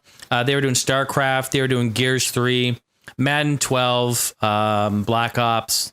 Let's see now. Oh, a whole bunch of Dance Central, Tekken. So I mean, they had all sorts of stuff going on. Mad Max, I think, was a table of Mad Max. Yeah, Mad Max was there. Yeah, John was the only one playing Mad Max there, but nice. Yeah, no, it was a good time. So Anything else you've been playing? No, man, that's really been about it. I've been kind of busy. Yeah, I'm kind of the same way. I haven't been playing too much. Nothing really new. I was still playing Ark Asylum, trying to beat that before it comes out next Tuesday. That's my goal. And Are you almost there? Like, because I was like more than halfway, and then I stopped, and I never picked it back up. Not because I didn't like it, but I just never went back to it. Yeah. So right at this point in the game, I'm I don't know if I'm going to the Croc guy, whatever his name is, and trying to get something or other. Chasing Joker around. So that's kind of where I'm at. I'm like maybe 6-7 hours into it. 8 hours into it. How long does it take to beat? Like 15 hours? 10 to 15, yeah. Okay. Yeah, something like that. Okay. But yeah, I'll say that Kingdom Hearts 2 a little bit here and there. I almost picked up a pinball machine this week. What? I was looking at the Shadow pinball machine, and I was very close to pulling the trigger on it, but I decided to hold off. Save my money for something else. But Yeah. How much is that going for? $1,600. Oh, But I was talking to Mamecade, and it usually retails between $1,400 and $1,600. So usually it's about the average rate for the pinball machine. But a lot of pinball machines go for like $4,000, $5,000 plus. Yeah, easy. Yeah. Because it's limited production run. They only made 4,000 of these particular units. It's a really cool one. The Shadow movie itself is terrible, but I really like the pinball machine. how dare you say that about Shadow the movie? You like the Shadow movie? No, I fucking hated it, along with Dick Tracy. Don't worry about it. I was going to say, I'm what's like, wrong holy with shit. I it's love kinda my like Shadow. Diamond in the rough. it? Yeah. But the pinball is really good. It's a really fun one. But now I decided to hold off. So Doesn't Castles and Coasters have that pin? they do. They have the pin. Yeah, okay. It's a beautiful. You get the diverters and stuff. It's a really cool. It's a unique pinball, really It's got a whole battlefield up in the corner, different play field. Yeah, it's cool. It's really cool. Remember seeing that. Yeah. How about you, Johnny? What have you been playing? Just a couple of games, 22 Neo Geo games. That's about it. Oh, shit. 22? Yeah, I think it added up to be about 22 on the SNK collection one. Oh yeah. On the PS2, but no, that's because I had to do that for that video. But a lot of fun going back and playing the Neo Geo, and emulation is great on the PS2. Mm-hmm. Don't believe how good it was, but one of the games I was having the most amount of fun with is World Heroes again. I just love comboing and World Heroes. I forgot how much I kind of got off on that. And for anybody who actually checks out the video, like the Memories episode of the Neo Geo I did, it's pretty cool. If you actually see what I do with Hanzo, the combo that I do with Hanzo, that's the kind of combos you can do in World Heroes, and you don't see that kind of a lot these days. It's so funny. People don't go, check out my combo of World Heroes, because nobody gives a fuck. But that's what you're able to do. It's somewhere in the middle of the video, in the World Heroes part. It's World Heroes 2, but I was really excited about pulling off some of those little combos again. But that's about it. Just 22 games. Not that much this week. Does Game Deal still have that Neo Geo downstairs? Yes, they do, because they still have Samurai Showdown. And hey, if you don't mind, I'm gonna say something that's actually kind of exciting. Now, you guys know about of course you know about the Portland Retro Gaming Expo. Yes. Well, okay, this is out in the out in the open now for a few days at least. So I'll definitely mention it on the podcast. Is that Brian Hughes? Yeah, he who came runs, down there, right? What's that? He went down there. Yeah, he went down there. He went down there for business and pleasure. Mm-hmm. And we're absolutely happy to announce, and it's the very first one, and it's run by Brian, and that is the Vancouver Retro Gaming Expo. Wow. Oh, awesome. Sweet. So please, everybody, it's the beginning, and it's going to start off a little smaller, but it's the beginning, and so far, this may sound funny, in 2 days, we've got 95 attending already, so that may sound like nothing, but that's 2 days. Yeah, so when's the date? Is there like a set date yet? March 17th. Well, that's coming up, dude. Like Yeah, 6 so months away. That's pretty awesome. here's the cool fucking thing about it. Huge auditorium place, huge. I think it fits like about 500 people. And the great thing is, it's fucking licensed. What do you there's mean? beer. Oh, okay. Oh. All right.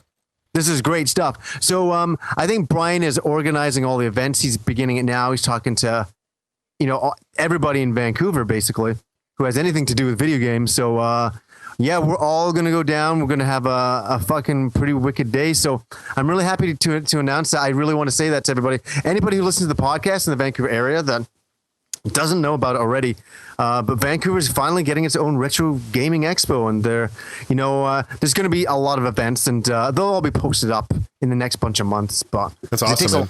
Yeah, that is fantastic. And I don't think we've announced on the podcast, but he's franchising game deals too. Yes, which is awesome. So there's already a second game deal store in town. Down in Gastown, for anybody who knows. In town, people will know about that, but listen to the podcast, they might not. But basically, Game Deals is definitely growing, and I think Brian, it's a very exciting thing because me and him have talked about a Vancouver video game convention. Like, wouldn't it be great if somebody did that? And Brian is taking charge and is absolutely going ahead with doing it. And I think he's going to pull off something pretty amazing. As I say, I think for the first year, it'll be smaller, but it's one of those things that grows over time, So yeah, one thing I failed to mention about this Devastation event is it started in 2005 out of this guy's house. Yeah, there you go. Right. Yeah, like he had his buddies over, and they would have just little gaming tournaments at his house. Yeah. And that was like 6 years ago, man. That's crazy, right? So just think how much it's grown. And now he's at the Phoenix Convention Center. I mean, and that's how PAX started with 1,000 attendees, less than 1,000 attendees. Yeah. 100 attendees, and start small and kind of grew and grew and grew and it's doubled in size every year and look where it's now. It's awesome. It's awesome, man. Yeah, good great for him. I hope to see some footage from you, man. A recap. Yeah, but hey, John, if you're in the Vancouver area, March 17th. What's that? It's mid-March. Yeah, mid-March, March 17th, right now. Yeah, it's around my birthday. Type of thing. So, cool. Yeah, I think it's going to be a lot of fun. It's going to be something, a little bit different, all that. So, that's awesome. Yeah, so there you go, Brian. I didn't tell Brian I was going to plug it or anything like that, but I'm really excited about it. And we're talking to Fraser. We're trying to get him down there for that and all that. So it might turn out to be something pretty amazing. You have a panel? So, yeah, we're thinking about doing that. Yeah, that'd be cool. We got some ideas about it, and I'll share those ones later on with you guys. Mm-hmm. You might be a little interested in it. So sorry, that's about me. Jason, Mr. Kahn, what have you been playing besides Demon's Souls? Well, I do a lot of portable gaming. I play my PSP quite often. A little bit of Persona. Nice. And also like to dabble in Monster Hunter every now and then, which is kind of in the same kind of area of like Dark Souls, whereas it's, especially if you're playing a single player, it's nearly impossible to beat. I mean, I've probably played it for probably about 30, 35, 40 hours. And in Monster Hunter, I'm probably about maybe 15% through the content of that game. So that's a humongous game to play solo. I mean, about a year ago, me and a friend of mine, we would team up and play 2-player multiplayer, and that was really fun. It's a really good game to play multiplayer. It's just a shame, in my opinion, that Monster Hunter isn't popular in the United States. Isn't it popular? I know it has a cult following. I guess it's not widely popular. Yeah. It's kind of like a underground popular, whereas in Japan, it's like, holy cow. Oh, yeah. They're crazy for it over there. I know that. But, there's ways to play that online on your PSP. You basically have to have a PS3. One of the, not one of the early models, like the 20 gigs when they first came out, one that has wireless, and you download like Ad Hoc Party, and you can play any PSP games online with that, which I don't use, so I'm not quite familiar with it, but you can play Monster Hunter online with other people.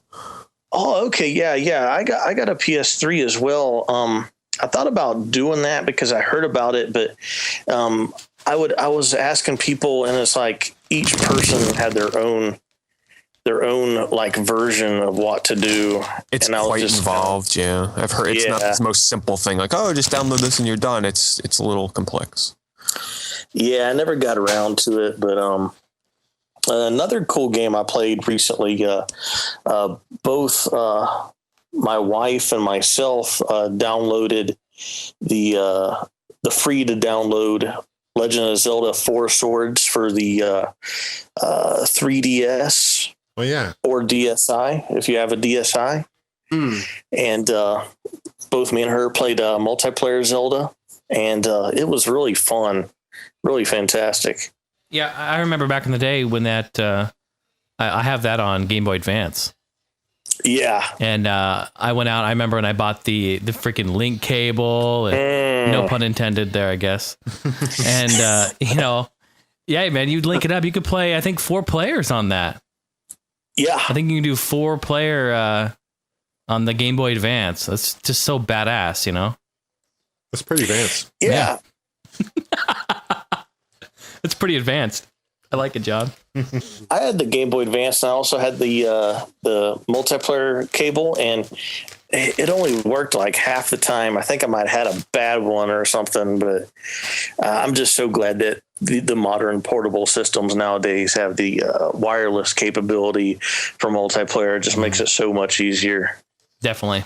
But other than that, I usually play a little bit of iOS games. Downloaded a game called Flip Ship on my iPhone, which is basically a combination of Geometry Wars and Ikaruga. Oh, nice. Yeah, you shoot ships and you actually tilt the iPhone to aim, and you hit the screen in order to change your color, just like in Ikaruga. So it's pretty interesting. I mean, it gets hectic pretty quickly, but it's a good game.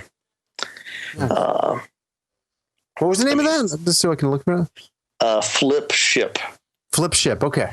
Yes. I heard the other day that iOS, they have sold more games on the iOS than they've sold on 360, the Wii, and PS3 combined. Wow. Is that amazing? You guys, actually, it's crazy.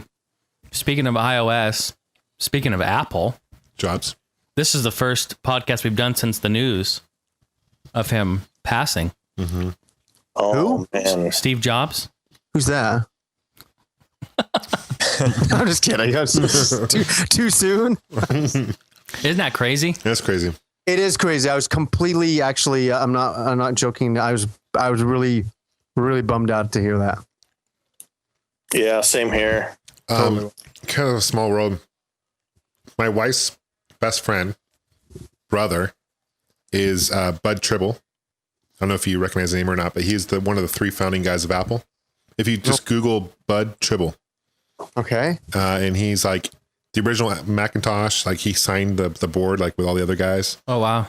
And he's up there with Apple. He's like this right now. He's like the CEO of Apple, whatever. It's pretty wild, but wow, that is crazy. Can you hook me up with a freaking iPad or something? Or what? Yeah. Send it over. I bet he gets asked that a lot. Yeah, exactly.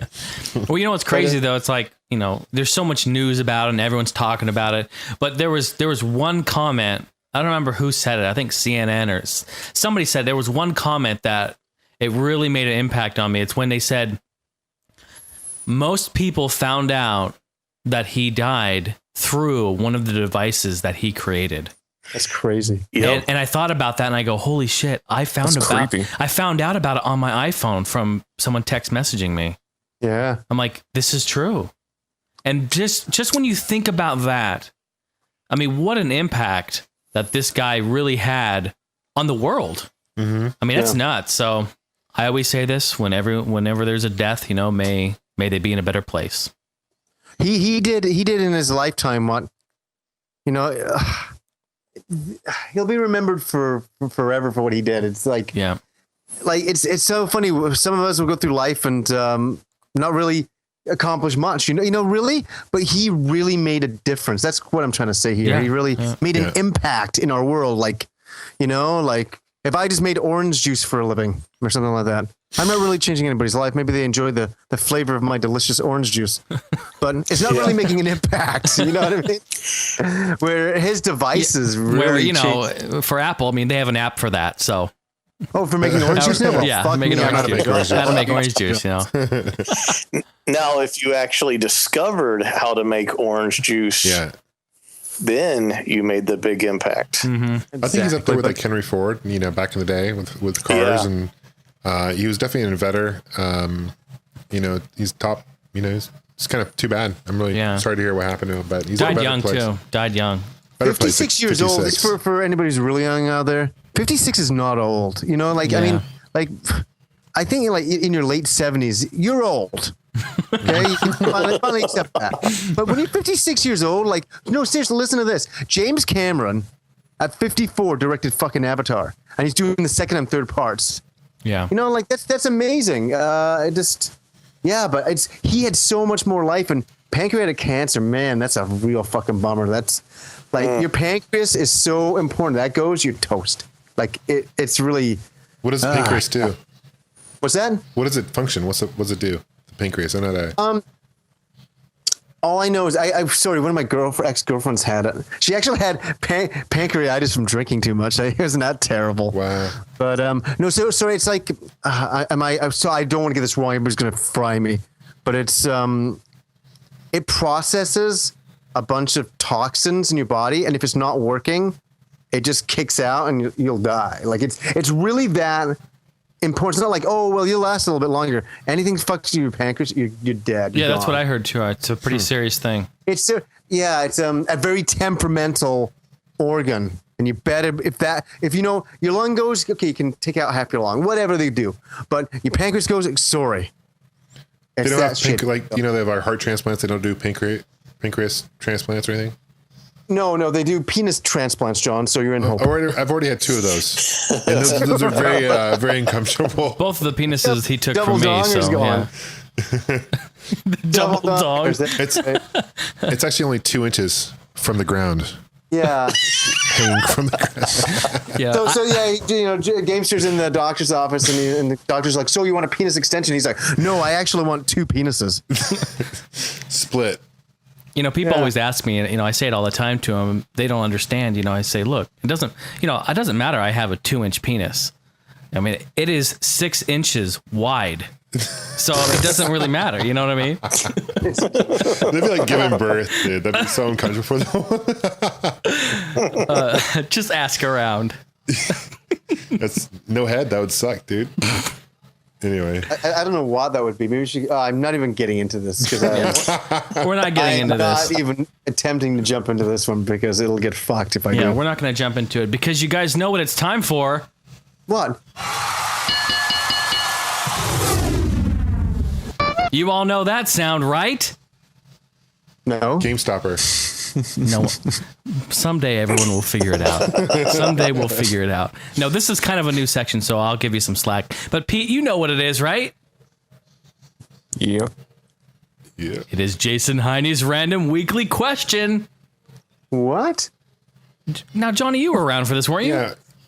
I was probably playing some video game at the time. There's no right answer, right? Okay, so what's I don't know. There could be. No, Johnny wasn't here when you did okay. this. So I'm doing it's a random question. It could be gaming related. Could not be. It could be anything.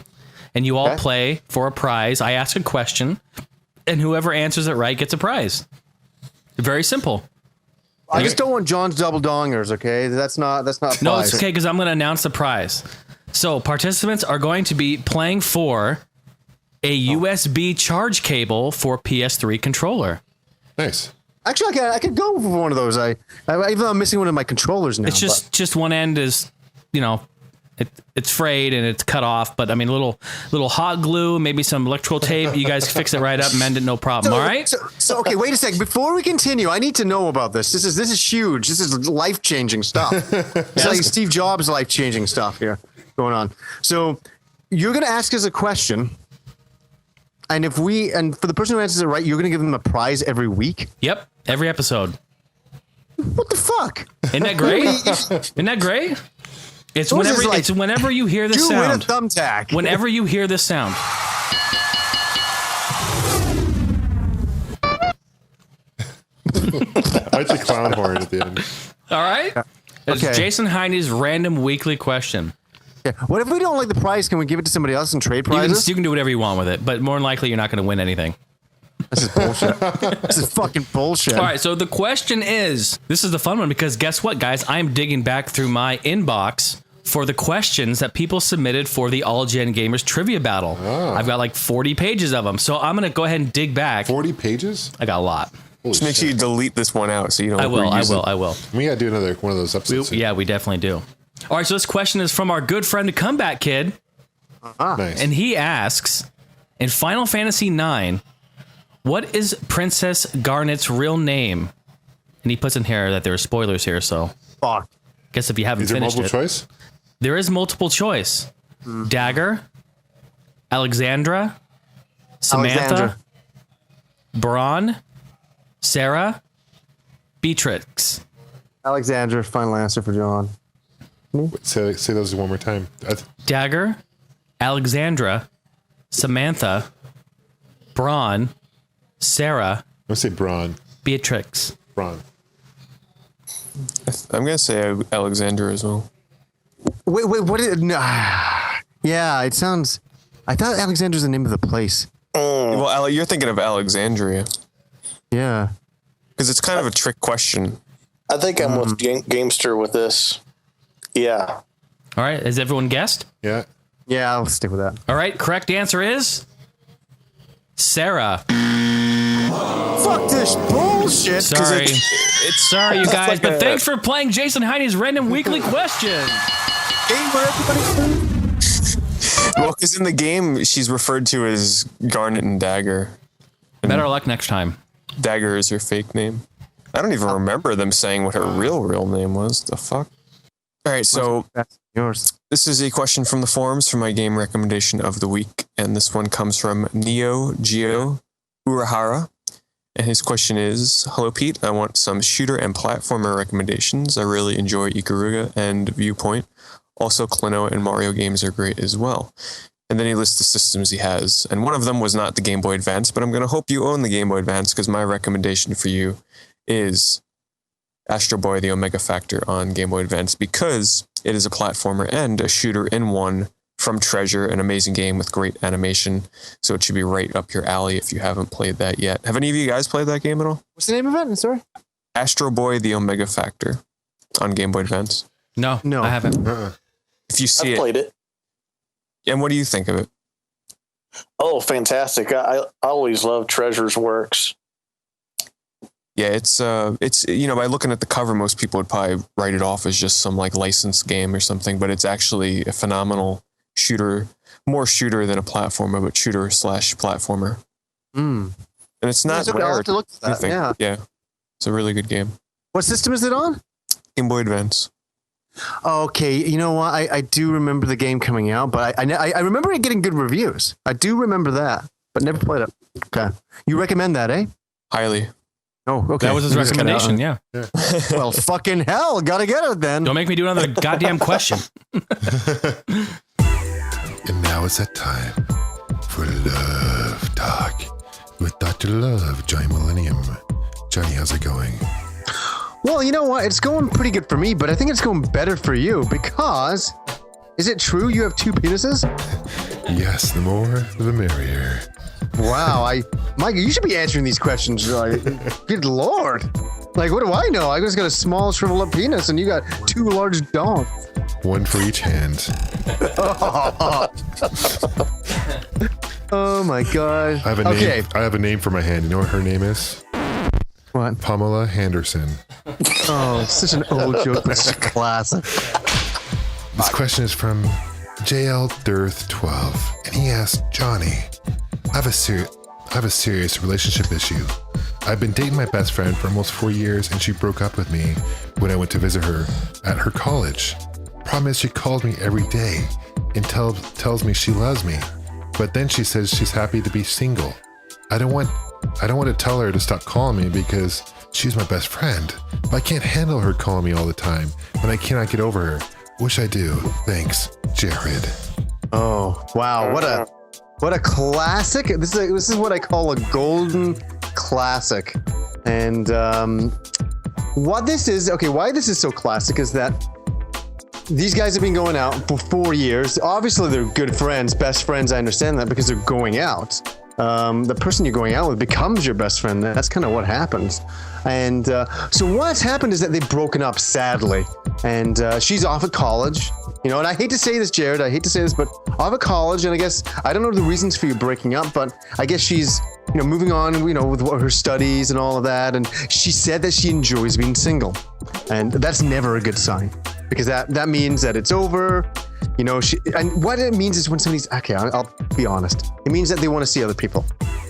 I'm happy I'm single. Or that even means more honest, probably sleeping with other guys. Okay, well, you don't have to be that mean about it. Could be. I don't know. Throwing out there, man. I'm just being honest. Sleeping with the Doubledongs guy over here. You better watch out for that. Holy shit. But okay, so yes, it means that she's enjoying the single life. Maybe she wants to move on. Yeah, that's always a sad thing. But you are having a hard time getting over that and letting her go. And here's the classic bit of all of this. She's not letting you go fully. What she's doing, and girls do this a lot. I don't know why they do. It's like a fucking game sometimes, but they like to know that they can still pull the strings on you like a puppet, and so they can phone you up and be like, "I'm having issues, you know, please talk to me." And you're like, "Yes, I'm here to talk to you, please do it." You know, they want that. They want you at their beck and call, especially when you're broken up. Some girls, the way that you break up, they're in control, and they love to flaunt their control, and they love to have control over you. They want you to be there. They want to phone you up and say, "I'm having problems. Oh, I'm upset. Please pay attention to me." And you're like, "Yes, I'm there." They're there for you. You know, you're there for them at every call. But when you go to call them and say, "Hey, maybe we should get back together," they're like, "No, I like being single. Now listen to my problems." She's pulling that one. And the only answer to this is to get away. And I know she's your best friend, but you did go out, and now she was known as an ex-girlfriend. No matter how you want to play it, she's my best friend still. No, you have to let it go for your own sake, for your own sanity. It's driving you fucking nuts. Because you're talking still, you don't want to lose that, but there's a control thing going on here, and I'm not saying that you're a weak person. The strongest guys in the world get affected by this. I've been affected by this, and it's one of those things where I remember I left a relationship, and I guess I was still interested in the relationship, and that girl wanted to know that I was always there on her beck and call. It's one of those types of things. And it wasn't until I finally let go do you gain the power back, gain your own self-respect back, and integrity back. And it's a hard thing to do, but I would do what I would actually do. Here's my answer: is I would say, "Listen, you're a great friend of mine, and all that, and we did go out for a long period of time, but you say you want to be single. Well, hey, you know what? I'm single now too, and I got to concentrate on my life, and I really like talking to you, but you know what? We probably can't talk all the time because I got a lot of things going on in my life, but I'll try to talk to you when I can once in a while." But you really have to break the thread, the ties, all that, or you're going to be that guy who she can always call up at 1 a.m. and she's upset going, about whatever the fuck the problem is. Who gives a shit what the problem is? But the problem is you're talking to her at 1:30 in instead of doing your own goddamn thing. So that's my advice. What do you guys think? Yeah, eventually this is going to turn into a game. Yeah. It's going to be this game that just drags on and on and on. And really, you have to put your foot down and stop it. That's it. I wouldn't quit cold turkey. I wouldn't just ignore her, because then that's kind of a red flag. Casually pick up the phone here and there, but don't talk to her every day. Here's the deal, and I said it once, and I'll say it again: is girls always come back to you when you're finally over them. What I mean by that is, true, John. I've had so many ex-girlfriends that the day, every day, time heals all wounds, right? I had the same situation happen to me. I was living in Seattle. I had a serious girlfriend. We'd been together for a little over a year, and she moved down to Arizona, ironically, Tucson area. But we stayed in contact, and she broke up with me, but she still called me like almost every day. And it got to the point where I was like, okay, I need to move on. And I found the reason she was doing that is because she didn't want me to date any other girls. Like, she wanted me to keep. That's the reason why. She wanted me to. She probably do it to you, but she doesn't want you doing that to her. You know what I mean? She wants me to miss her, and she wanted to be that consistent. So eventually, I just kind of cut the cords, and I'm like, look, you're doing your own thing in Arizona. I got my own thing going on in Seattle. We're good. But I think, Johnny, you put it perfectly the way you said it. It doesn't make you a weaker man. Girls do these games to all guys, no matter what. God. So the multi-billionaire guys, it happens to. You know what I mean? Yeah. It's not. Yeah. Not weak. So I think you just kind of have, unfortunately, it sounds like you're in a really serious relationship, and I feel for you on that. But you kind of have to look at it as a learning experience too, and kind of move on. There's plenty of fish. I know it's very cliche, but there's plenty of fish in the sea, and you'll find that you'll wake up one day and you'll be over her. But in order to get over her, you need to not contact her every day. Yeah, you can't enable don't this. Give a Gamester's number with his double dong. Yeah, because Seriously. any girl on the face of the planet would want that. If she has a friend or a sister, I can take two of them at one time. You know, that's all I'm saying. You know, so. Double dong. End of relationship right there. It's over. Yeah, she'll be phoning him in the middle of the night going, ha, ha, ha, ha, he used a double dog on me. Feel sorry for me and give me emotion. So that is my answer to the question. Good night. Yeah, that was good.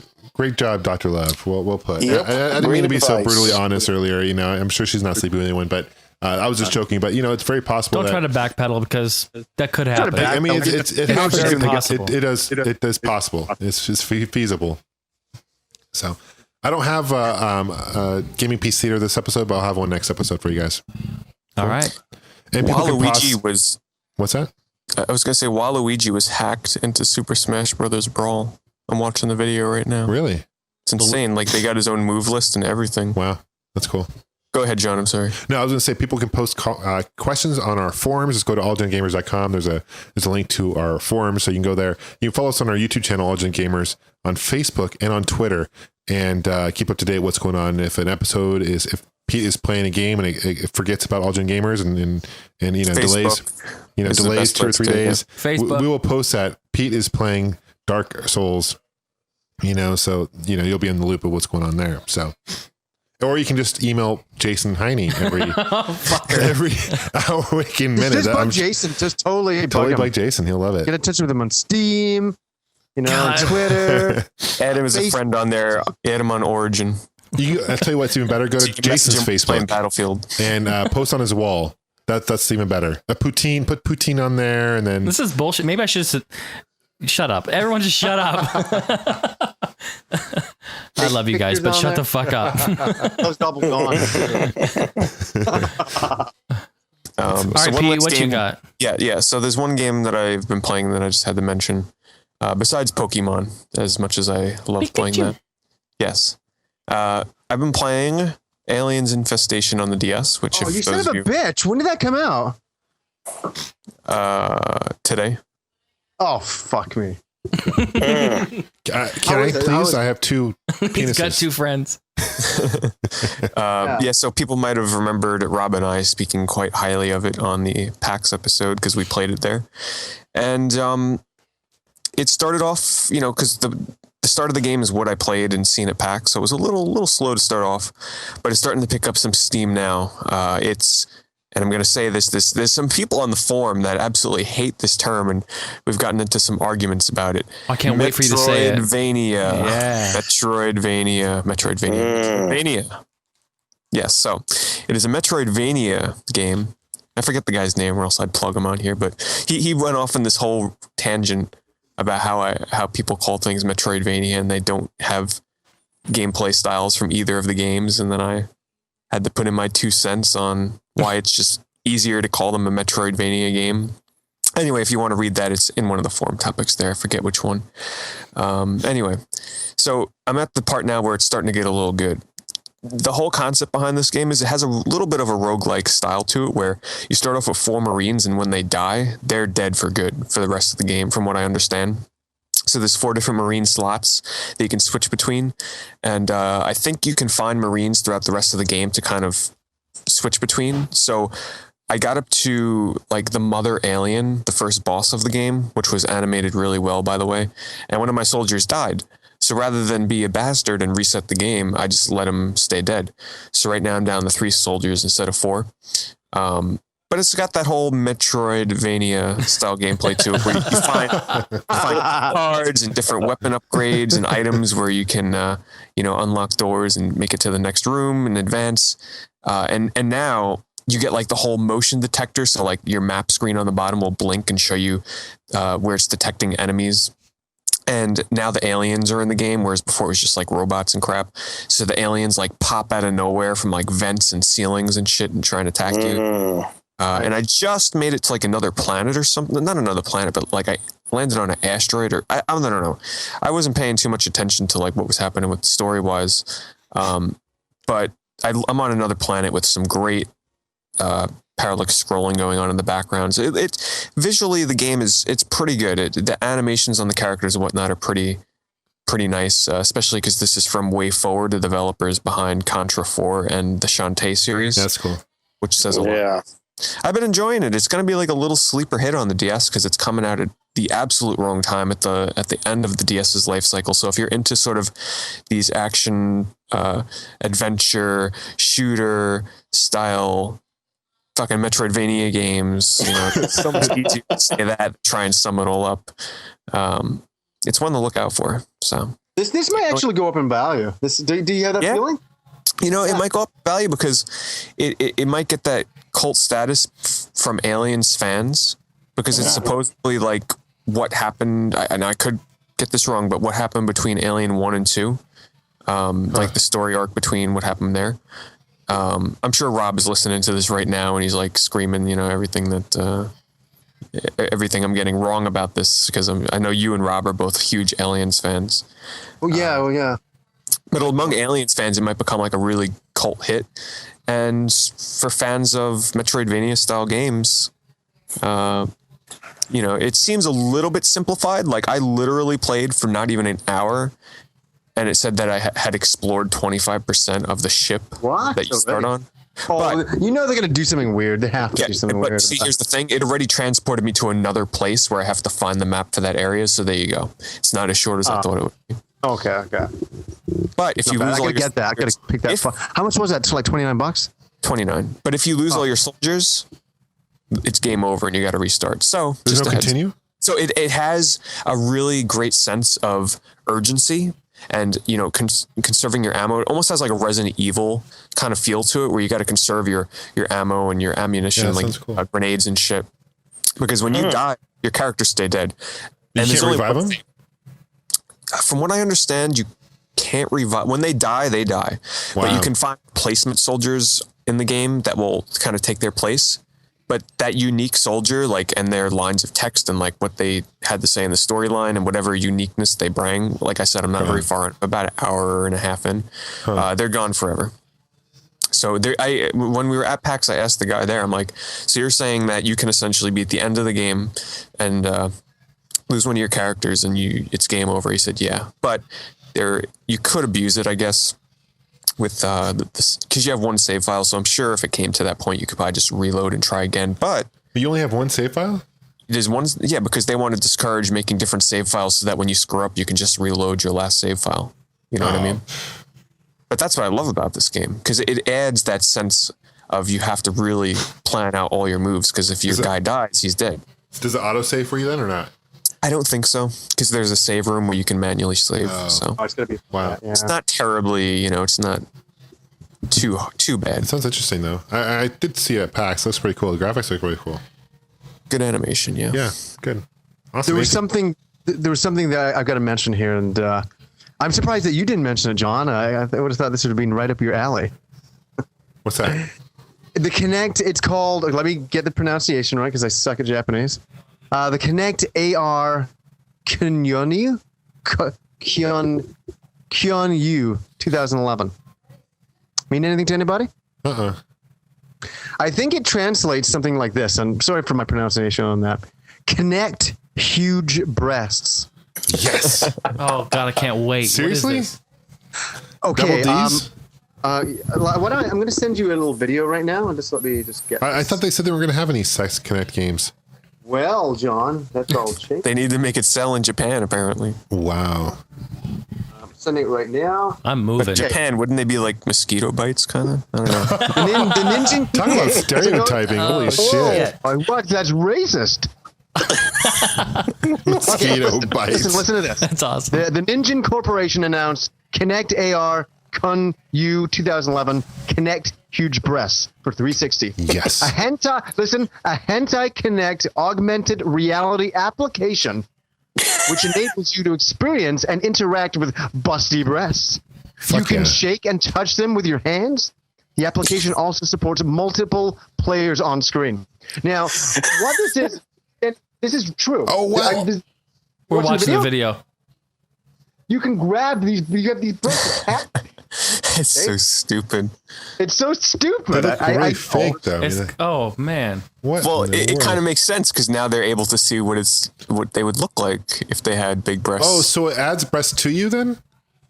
Yeah, but you can like touch. John, it's like your dream come true. So I would be there'd be my breast. And Jason could touch them, and I could touch them. What? I like it. So it's not like you're just some random chick. All right, here's a dude. Here's a guy. Let's see what it does. Come on, you gotta admit he looks so attractive now. Okay, so it just puts like these two round like circles on your chest, and they just like look like 3D. Like he's got boobs in his shirt. Like it doesn't even look real. I fucking hit it. That is hilarious. That is pretty funny. He's like jiggling them around and stuff. It's funny. Wow. Oh my God, guys, get to the 237 mark. His friend is there feeling his breasts. Oh, it's fantastic. And he has breasts now too. Of course he does. This is the stupidest thing in history, or the greatest ever invented. Oh yeah, look at he turns sideways. Oh my God, this is really. We're watching two guys right now play with each other's boobs, fake boobs on Connect. It's like a dream come true. I feel really strange. Look at them; they're just like. This is hilarious. Yeah. Dude. Well, if I had a Connect, I'd buy it. I'd buy the game. I'd import that shit. You know what the image for this week's podcast is going to be this video. I'm going to see if I can just embed this as the image. Yep. The whole video. Definitely. I'd import that shit. Yeah. Wait, how many views has this got on YouTube? Let's have a look. Oh, okay, 300,000. Wait, you see the recommended video here? Connect Tech allows you to rub virtual boobs, butts, and achieve full perv. It's kind of fucked up because it's your breasts. Yeah. Yeah, it's like well, you know what women always say about guys though. Women always say, if you had boobs, all you do is play with them all day. Oh yeah. It's true. So you can kind of do it in an augmented reality type of a way. As my Shernai would say from King of Fighters, me bouncy. How could you not? That's just the stupidest, funniest thing I've ever seen. This video is insane. Oh, look at Pete loves it. He's like, this is insanely good. Well, this is kind of a hands-on, experience. So it's true. Think about it that way, and I'm sure it's gonna be a big successes. It's gonna be a hit. It's gonna be a mouthful. It's gonna be great. The motorboat. Sorry, I know we were coming to the end there of the podcast. It's hilarious. Way to wrap it up. Yeah, definitely. Good explanation point on that. Yep, for sure. Good All right, time. Hey, Jason, it was awesome having you on. Hey, it was a pleasure, guys. So awesome to be on this show, man. And quick shout out to your website and your podcast before you take off, so people can check it out. All right. Shout out to the N4G Radio Podcast. And another shout out to the ZTGD or ZTGameDomain.com. Nice. Awesome. All right. Cool. Awesome. Thank you, everybody. Thanks, guys. Thank you. See you later. Thank you. All right. Thanks. Bye. See ya. Bye. Bye. I gotta go play with my virtual boobs. Oh my God. That's hilarious, dude. Pikachu. Is it like just a downloadable thing, or you have to buy? I'm sure it is just an application you download. I don't know, but I'm sure you're gonna go look it up, John. Get it. But, yeah. All right, guys. We'll talk to you soon. See you guys. All right. Bye. Thanks. Take it easy. Thanks, Jason. Bye. Bye-bye.